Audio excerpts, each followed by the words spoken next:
Hi everyone, barbecue nation లో మీ favourite food ఏంటి? మా ఇంట్లో అందరికి నాన్ వెజ్ తో పాటు క్రిస్పీ కార్న్ కూడా చాలా ఇష్టం, ఎస్పెషల్లీ మా బాబుకి.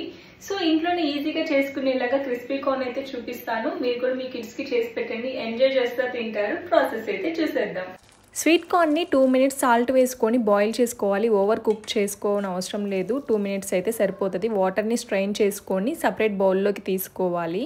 కార్న్ని ఫ్రై చేసుకోవడానికి మిక్స్ చేసుకుంటున్నాను. 1/4 cup corn flour, 1/4 cup rice flour, రెండు ఈక్వల్ క్వాంటిటీస్లో తీసుకొని కొంచెం salt, 1/2 teaspoon pepper powder వేసుకొని కార్న్కి ఫ్లోర్ బాగా పట్టేలాగా మిక్స్ చేసుకోవాలి. ఎక్స్ట్రా ఫ్లోర్ ఉంటే దాన్ని జల్లించుకుంటే సరిపోతుంది. ప్యాన్ పెట్టుకొని ఆయిల్ వేసుకొని మీడియం ఫ్లేమ్లోనే ఉంచుకొని ఫ్రై చేసుకోవాలి. కార్న్ని హై ఫ్లేమ్లో పెడితే ఈజీగా మాడిపోతాయి, సో మనకి క్రిస్పీగా కూడా రావు. సో అందుకని మీడియం ఫ్లేమ్లో పెట్టుకొని క్రిస్పీగా వచ్చే వరకు అయితే ఫ్రై చేసుకోవాలి.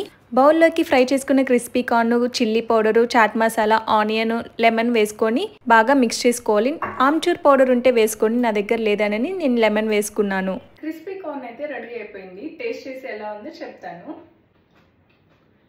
సూపర్ క్రిస్పీగా వచ్చాయి, చాలా బాగుంది టేస్ట్ కూడా. మీరు కూడా డెఫినెట్గా ట్రై చేయండి. Thanks for watching.